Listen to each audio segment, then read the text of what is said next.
মানে এই মুহূর্তে যেটা আমরা যতটুকু ইনফরমেশন আছে, আমাদের কাউন্টার পার্ট হচ্ছে বিসিসিআই এবং আমরা আইসিসির আন্ডারে ইভেন্ট খেলি। আর মুস্তাফিজুর রহমান ফ্রান্সিসে ক্রিকেট খেলতে যাওয়া উচিত, এইটুকু ইনফরমেশন আমাদের কাছে আছে। আর এরপরে কোনো অফিসিয়াল স্টেটমেন্ট বা ইনফরমেশন আমরা পাই না। পাওয়ার পরে আমরা আপনাদের সাথে যোগাযোগ করব।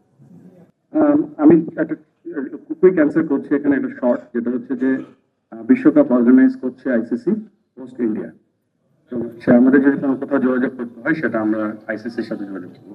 আমরা লেটস টক মোর অ্যাবাউট যে বাংলাদেশ ক্রিকেট ডেভেলপমেন্ট বা বাংলাদেশ ক্রিকেটের যে রিজিওনাল সেন্টারগুলো করছি সেটা নিয়ে। কেননা আপনারা জানেন যে আমরা প্রথমেই আমার প্রেজেন্টেশনের প্রথম লাইনটাই ছিল যে 25 বছর আগে আমরা প্রমিস করেছিলাম আইএসএল স্ট্যাটাস পাওয়ার সময় যে আমাদের ক্রিকেট ডিসেন্ট্রালাইজ করবো।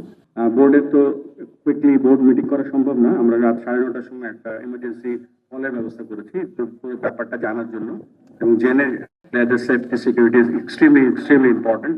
তো আমাদের যেহেতু একটা বোর্ডে একটা কল আছে, ডিসকাশন কল, তখন হয়তো আমরা আরো ইনফরমেশন আমাদের কাছ থেকে তারপরে হয়তো আমরা একটা মিডিয়া রিলিজ দিতে পারি বা আমরা আরেকটু পরিষ্কার হবো ওভারঅল সিস্টেম। আমরা ইনফ্যাক্ট বিপিএল নিয়ে এখানে এতটাই ব্যস্ত, তো আমাদের কাছে পুরো ইনফরমেশনটা নেই। এই জন্য আমরা ইমার্জেন্সি কল করেছি আজকে 9:30টায়।